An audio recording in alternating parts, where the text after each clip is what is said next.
Fala Tricolor, aqui é o Felipe Duque, historiador e tricolor. Hoje nós vamos falar sobre a relação do Fluminense Futebol Clube e a constituição da Seleção Brasileira de Futebol. Mas antes, vamos seguir aquele velho ritual. Ative o sininho, dê o like, compartilhe esse vídeo e se inscreva no canal.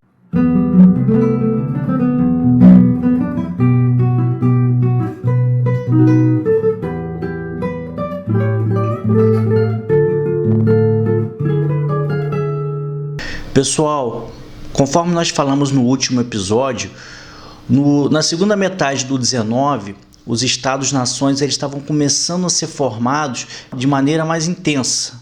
Portanto, o esporte ele servia como um impulsionador desse ideário de harmonia entre os povos.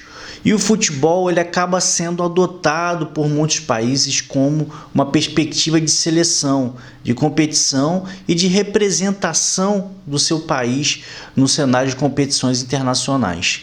A Inglaterra vai ser o primeiro país, como o berço do futebol mundial, a adotar essa coisa da federação, da seleção. Isso ocorre em 1863, que é quando a Inglaterra organiza as regras do futebol como nós conhecemos atualmente. Só um destaque, muitas pessoas falam sobre a origem do futebol, que ocorreu na China antiga, algumas tribos indígenas do Brasil, civilizações maias, mas o nosso objetivo aqui é partir da premissa de constituição de uma ordem, de uma formulação legal, de regras e etc., para poder orientar o que a gente compreende como o início do futebol mundial. Pessoal, lembra que eu falei que o esporte no início do 19 era extremamente violento? Na Inglaterra não era diferente com o futebol. Sequer existia uma demarcação do quando que se podia pegar a bola com a mão, com os pés. As pessoas praticavam sem nenhuma regra e muitas vezes muitos saíam machucados e até mortos. O caso mais emblemático é em 1838, onde um menino chamado James Mill, de apenas 13 anos, teve que amputar a perna após tê-la quebrada em 3 pedaços numa dessas partidas de futebol nas ruas. Toda essa pressão ela vai surgir nas escolas e universidades, quando esses jovens começam a praticar o futebol lá. Muitas unidades educacionais vão adotar medida de censura do futebol dentro das suas instituições. Em contrapartida, as outras vão incorporar o futebol, mas exigir que haja um regramento, haja uma normatização para impedir que ele tomasse esses ares cada vez mais violentos, como aconteciam nas ruas inglesas. Aí vocês imaginem, as universidades começam a estabelecer regras para a prática do futebol. Só que cada universidade ou escola ela estabelece uma regra de acordo com a sua cabeça, de acordo com o seu sentido. Até que Cambridge, que é a segunda universidade mais antiga do mundo, faz uma espécie de um fórum com algumas universidades, como a Universidade de Rugby, como a Universidade de Winchester e outras, para poder definir minimamente a unidade de algumas regras. É em 1857 que são criadas as regras de Sheffield, que é conhecido como o clube de futebol mais antigo do mundo, que vão ser regras similares ao que nós compreendemos como futebol hoje. Eles vão demarcar, chamar uma série de universidades, clubes e etc. para poder ter uma formulação a nível nacional do que são as regras do futebol na Inglaterra naquele momento. Inclusive vão ser essas regras, essa brochura de regras, vamos colocar assim, que o Charles Miller e o Oscar Cox vão trazer para o Brasil. E conforme a Inglaterra desenvolve essas regras de forma unificada, nacional, outros países acabam incorporando-as. Aí você vai ter a Federação Dinamarquesa, a Federação Escocesa, a Federação Irlandesa, a Federação Suíça e por aí vai.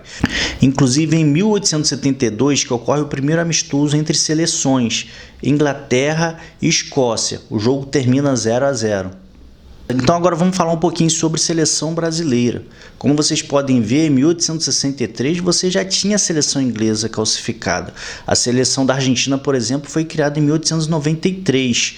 E como nós vimos, Oscar Cox, quando ele organiza a primeira partida de futebol, muito limitada, em 1901, depois a criação de um clube voltado especificamente para o futebol, como o Fluminense em 1902, percebe-se que o Brasil ainda está engatinhando, ainda está num processo de ainda bem embrionário no que compete à constituição do futebol. Se pensar então em seleção brasileira naquele período era algo inimaginável. Lógico também que o Brasil vai ter essa dificuldade de desenvolver uma seleção brasileira devido ao tamanho, né, ao território brasileiro, que é de dimensão continental. E você ainda tinha um sentimento de patriotismo, um sentimento nacional muito frágil naquele momento. Como nós vimos, somente 2 federações disputavam o esporte de forma mais efusiva, que era Rio e São Paulo. Mas você não tinha ainda uma ideia de seleção nacional ali no início do 20. Bom, lembra da Liga Metropolitana de Futebol, fundada em 1905, que vai organizar o Campeonato Carioca em 1906? Ela tem uma briga interna entre Fluminense e Botafogo, referente ao campeonato de 1907. E ela racha. Ela é dissolvida e renomeada como Liga Metropolitana de Esporte em 1907. E essa liga ela começa a amadurecer e se consolidar mais no cenário da capital federal. Até que ela prevê, né, ela começa a amadurecer também a ideia de constituir uma seleção brasileira que iria disputar os Jogos Olímpicos de Berlim em 1916. Mas essa liga ela sabia que sozinha ela não ia ter poder para poder tá constituindo, né, uma seleção. Sabia que em São Paulo você tinha muitos craques como Friedenreich, Neca e tudo mais. O que ela vai fazer? Ela vai acionar a Federação Paulista naquela época para construir uma seleção brasileira. Só que São Paulo também estava tendo um racha na sua federação. A Liga Paulista de Futebol teve um fracionamento, né? Teve uma briga de um pequeno setor que cria a Associação Paulista dos Esportes Atléticos. E é essa Associação Paulista dos Esportes Atléticos que a nova Liga Carioca de Futebol vai convidar para construir a seleção brasileira. Eles se juntam, né, e criam a Federação Brasileira de Esportes, que você tinha a COB, que é o setor responsável pelos outros esportes, como remo, automobilismo, etc. Só que tem um probleminha aí. Lembra que aquela Liga Paulista de Futebol, que não foi convocada, que era formadora inicial, ela fica um pouco revoltada, né, com essa Liga de Esportes Atléticos do Rio de Janeiro, que não a convida para construir a seleção brasileira. Então ela vai convocar a Federação Gaúcha e a Federação do Pará e fala: vamos construir a nossa própria federação, a Federação Brasileira de Futebol. E ela recorre à Federação Argentina, a Federação Uruguaia, que eram antigas, né, e tinham um papel inclusive decisivo, se falando de América do Sul, junto à FIFA, que também era uma entidade recente, criada em 1904, e fala o seguinte: essa é a verdadeira seleção brasileira, né, que é com a parte da Federação Paulista, parte da Federação Gaúcha e parte da Federação Paraense. E enquanto isso também aquela Liga de Esportes, a Carioca, junto com aquela fração da Liga Paulista, também chega a FIFA e fala: essa é a verdadeira Federação Brasileira de Futebol. E você tem ali um litígio, um empecilho. O que a FIFA vai fazer? A FIFA simplesmente estava no meio de uma Primeira Guerra Mundial, 1914, ela vai lavar as mãos. A FIFA fala o seguinte: olha, eu não quero me meter nessa discussão, resolva aí entre vocês. Bom, como é que vai resolver essa disputa então? Cabe ao governo brasileiro, já que a FIFA lavou as mãos, resolver. O governo brasileiro vai juntar os dois grupos políticos, né, de futebol, e vai falar assim: olha, gente, não tem como, vamos formar uma coisa só. E aí que é formada a Confederação Brasileira de Desportos, a CBD. Inclusive o primeiro presidente da CBD é Álvaro Zammit, que foi dirigente do antigo clube Haddock Lobo, que viria fundir com o América, e depois ele também seria presidente do América. Mas enfim, o que ocorre é que as Olimpíadas de 1916 elas vão ser canceladas, né? A gente estava no meio de uma Primeira Guerra Mundial, e então a Argentina propõe um campeonato que seria um sul-americano, com algumas seleções da América do Sul. Já que resolveu aquela questão burocrática, então a CBD vai mandar uma delegação, né, representando o Brasil, escolhido ali aleatoriamente entre selecionáveis tanto da Federação Carioca quanto da Federação Paulista. Vamos lembrar que o primeiro jogo da seleção brasileira, desse selecionado entre cariocas e paulistas, é no dia 21 de julho de 1914. Foi no estado das Laranjeiras contra a equipe da terceira divisão inglesa Exeter City. O primeiro gol da seleção brasileira marcado pelo tricolor Oswaldo Gomes, o único jogador octacampeão carioca. E tem mais, foi um dos resistentes que permaneceram no Fluminense naquele famoso racha, onde um determinado setor da equipe vai criar o Departamento de Esportes Terrestres do Flamengo. Oswaldo Gomes também vai ser treinador da seleção brasileira em 1920, presidente da CBD em 1921. É um ídolo tricolor, embora a gente não reivindique muito, né? Porque parece que quanto mais afastado do presente é um ídolo, um craque tricolor, mas a história tende a desmanchar. Mas é importante que a gente resgate bastante a figura de Oswaldo Gomes.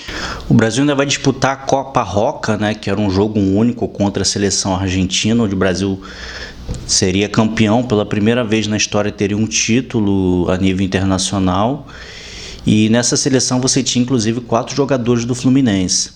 Essa prática de amistosos internacionais do Brasil, com esses países, com a Argentina principalmente, vai impulsionar a criação de uma federação sul-americana de futebol, como seria uma espécie de Conmebol hoje em dia, com Brasil, Argentina, Chile e Uruguai. Em 1917, o Arnaldo Guille, grande patrono e ex-presidente do Fluminense, ele vai assumir a entidade, a CBD, e é o ano que o Brasil vai disputar também um segundo torneio sul-americano de futebol.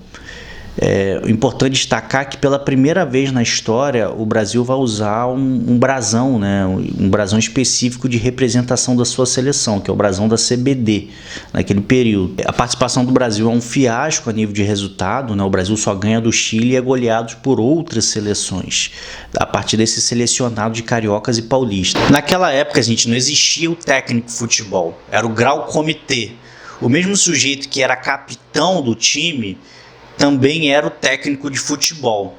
Embora a gente saiba que tem muitos times que essa lógica ainda persiste. E os paulistas ficaram irritados porque o jogador Silvio Greca, que até então era esse capitão técnico, né, do Grau Comitê brasileiro, perde vaga para o Chico Neto, que era jogador do Fluminense também, tetracampeão carioca. Isso vai promover uma turbulência interna nessa seleção brasileira que vai na disputa desse torneio. Apesar dessas brigas internas, a CBD ela até sai fortalecida. E aí se define que o próximo sul-americano, que seria em 1918, seria no Brasil. Só que tem um problema aí, quando o governo brasileiro é comunicado, ele fica desesperado, porque o Brasil ele não tem condições de bancar um evento, um mega evento, né, dessa dimensão. E aí eles vão recorrer ao Fluminense e ao próprio Arnaldo Guille. O Guille recorre ao Banco do Brasil para conseguir um empréstimo em 1918 para construir o Estádio das Laranjeiras, e os associados do Fluminense também vão bancar do próprio bolso na construção desse estádio. É ali também que Laranjeira se transforma, né? Aquele campinho pequenininho da Rua da Guanabara, aquela laranjeiras bucólica, pequeno, uma roça, como a gente falou no último vídeo, ela agora vai se transformar num bairro potente com a construção de um dos primeiros estádios de cimento, né, com arquibancada de cimento da América Latina. Inclusive aquelas arquibancadas de madeira que o Guilherme havia comprado, elas vão ser vendidas inclusive para o Sport Recife. E tudo isso promove transformações espaciais, geográficas no Rio de Janeiro naquele período. O Guilherme inclusive vai contratar o gringo, né, Puyol, que apesar de morar aqui no Brasil, era um dos poucos profissionais capacitados para a construção de um estádio. Não existia outro profissional de igual quilate no Brasil. O Guilherme, além de ter que cuidar dessas questões dos mega eventos, né, das obras, ele tinha que apaziguar as diferenças internas entre a Federação Paulista e Carioca. O Sul-Americano estava marcado para 1918, porém ocorre um problema, né, a famosa gripe espanhola, e o Sul-Americano teve que ser adiado para o ano seguinte.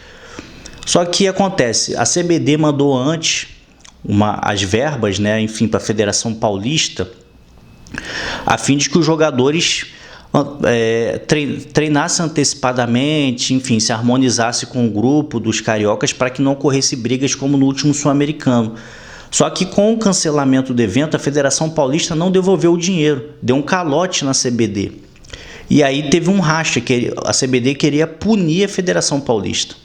Quando chegou o Sul-Americano em 1919, Gingli e o grande escritor e intelectual do Fluminense, Coelho Neto, resolvem apaziguar e mediar a situação com uma leitura muito mais ambiciosa da realidade, que eles queriam que a seleção brasileira ganhasse aquele título no Brasil. Tanto que fazem lá uma política de negociação entre as duas federações. E como diria o grande escritor Coelho Neto, não tem vencidos e nem vencedores. A partida ficou no 0-0. Tudo isso porque existia um cenário de turbulência, de briga, né? Tanto a mídia carioca quanto a mídia paulista colocavam mais fogo.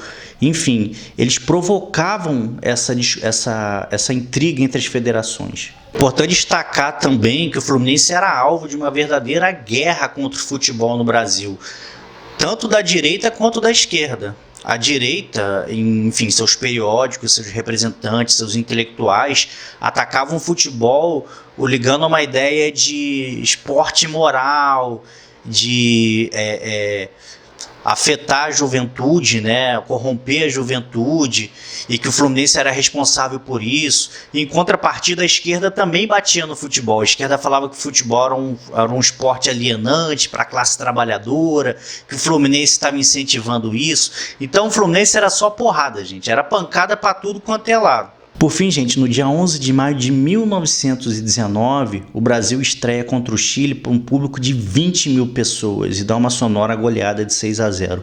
Aquilo ali vai explodir o país, né? Telegrama para tudo quanto é lugar, telefonemas, enfim, o futebol agora ele assume uma outra condição de esporte enquanto paixão nacional. Aí o Brasil vence a Argentina e o Uruguai e se consagra como campeão daquele torneio sediado no próprio país. É o primeiro campeonato de seleções que o Brasil vence na história. E só um destaque, não sei se vocês lembram que o Guinle e os associados entraram com a grana para poder construir o estádio, inclusive teve que pedir empréstimo ao Banco do Brasil. Só que a CBD e o governo brasileiro dão um calote no Fluminense, né, e no próprio Guinle. Lembrando que como medida, né, como garantia para fazer esse empréstimo, foi colocado inclusive a estrutura, o ativo de Laranjeiras. Só que aos poucos os associados e o Guinle e tudo mais conseguiram pagar essa dívida que ficou com o Fluminense, ou seja, o Fluminense não só construiu o estádio para sediar a seleção, tirou grana do próprio bolso e ainda teve que pagar toda a dívida depois do mega evento. O governo brasileiro não arcou com um centavo. Então, gente, o Fluminense ele não construiu somente o estádio para a seleção brasileira ser campeã. O Fluminense organizou, apaziguou aquelas questões internas. Então, por isso que muitas pessoas não conhecem a história do Fluminense. Se elas conhecessem um pouquinho, elas não iriam encarar o Fluminense mais como um time de futebol, mas sim como uma religião a ser adorada, porque é a partir do Fluminense Futebol Clube que o futebol brasileiro se tornou uma paixão nacional.